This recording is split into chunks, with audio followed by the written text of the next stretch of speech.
Dans cette vidéo, nous poursuivons notre cours sur les fonctions dérivées.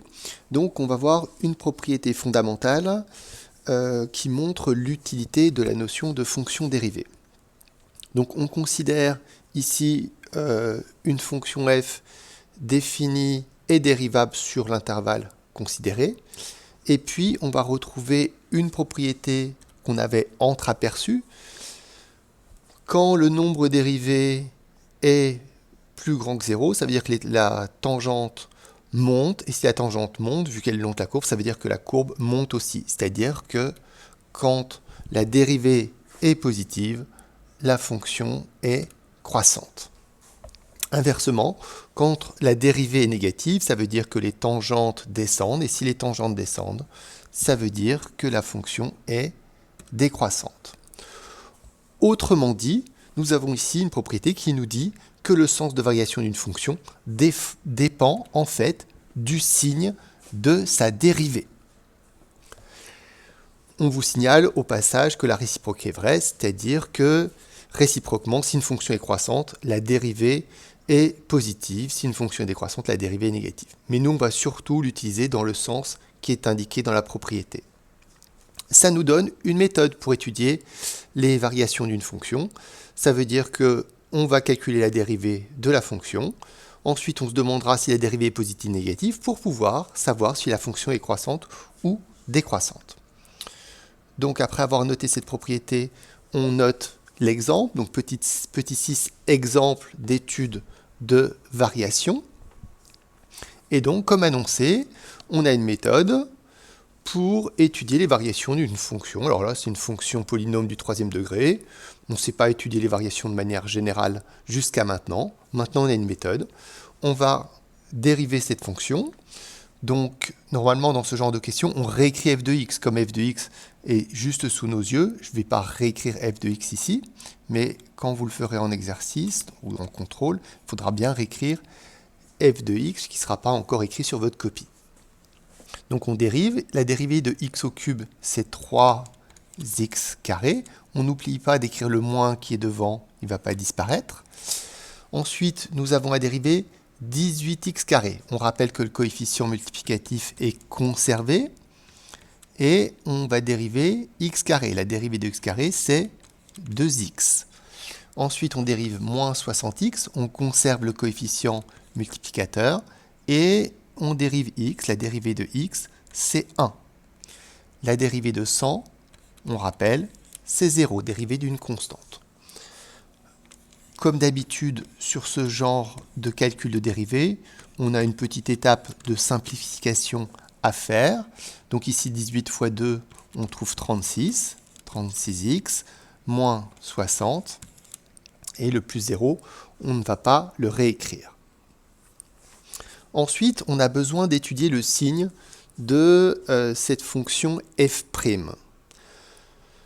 On ne sait pas trouver le signe des expressions du second degré et du troisième degré de manière générale. On a toujours besoin d'un petit peu d'aide. Donc dans les exercices, vous aurez sans doute de l'aide. Par exemple, on peut vous demander de démontrer que certains nombres sont racines d'une polynôme qu'on vient d'écrire, donc en l'occurrence f' ici. Donc je rappelle que pour démontrer qu'un nombre est racine, il suffit de calculer son image. Donc on calcule f' de 2. Ça nous donne donc moins 3 fois 2 au carré, plus 36 fois 2, moins 60. Alors ici, ça nous fait moins 12, moins 60, moins 12, ça fait moins 72, et là, ça fait plus 72. Quand on ajoute tout ça, on trouve 0, vous pouvez le taper à la calculatrice.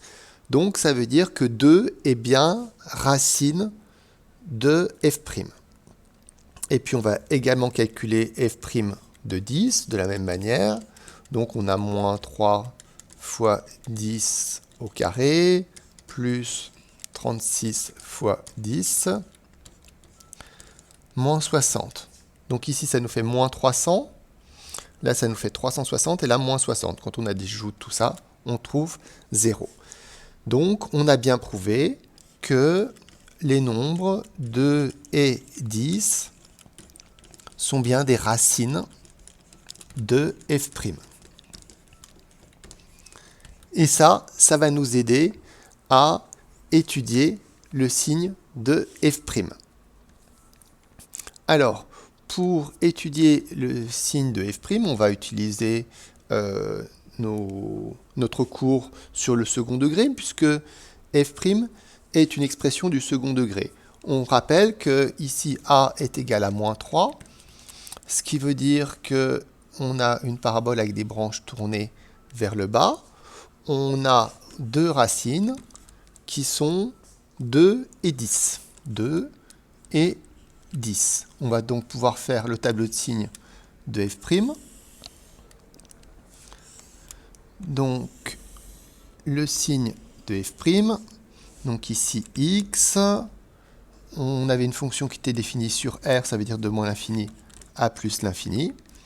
Et donc, ici, les nombres qui vont nous intéresser, donc les racines de f', c'est 2 et 10. On va avoir f' de x. Et on sait que ce sont les racines, c'est les endroits où la fonction dérivée s'annule. Et donc la fonction dérivée, f', est d'abord négative, puis positive, puis négative. Négative, puis positive, puis négative. On en arrive à la question qui va nous intéresser. Une fois qu'on a le signe de f', en fait, on va pouvoir répondre à notre question principale, donc petit 4, qui est d'étudier les variations. Étudier les variations de f. Alors ce qu'on va faire, c'est qu'on va réutiliser le tableau qui est en haut. C'est pour ça que j'ai commencé à préparer, faire un tableau un peu plus grand. Puisque le signe de f' va nous donner les variations de f, on va pouvoir mettre ces deux informations dans le même tableau. C'est-à-dire la question 4, je vais la faire directement ici. Pourquoi? Parce que notre propriété, celle qu'on vient d'écrire, nous dit que quand la dérivée est négative, la fonction f, elle est décroissante. Quand la dérivée est positive, la fonction f est croissante. Quand la dérivée est négative, la fonction f est décroissante. Une fois qu'on a trouvé ces variations de f, on peut vous demander de compléter ici avec l'image de 2 et l'image de 10. Alors il faut faire attention. Pour calculer l'image de 2 et l'image de 10, il ne faut pas prendre f'. On n'est pas dans une ligne f', on est bien dans une ligne f.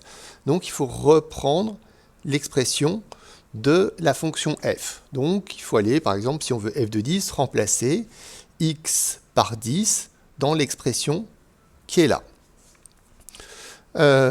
Donc on peut remplacer x par 10, donc vous pouvez rentrer ça dans votre calculatrice, vous remplacez x par 10, ou vous pouvez tout à fait utiliser le tableur de votre calculatrice qui vous donnera non seulement l'image de 10, mais l'image de 2 et plein éventuellement d'autres images.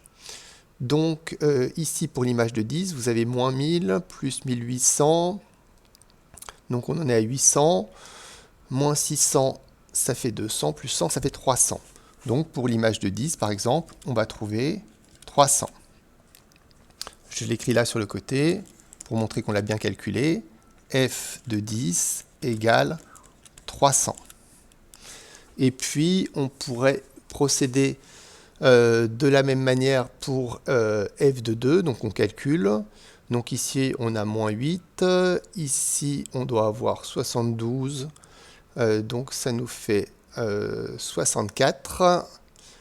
64 moins 20, on doit être à 44. Donc on fait nos calculs et on trouve f de 2 égale 44, bien sûr, tout ça, vous pouvez le faire à la calculatrice. Donc voilà ce qu'on est capable de faire maintenant. Retenez bien la propriété. Si on veut étudier les variations d'une fonction, ce qu'on va faire, c'est qu'on va étudier le signe de la dérivée.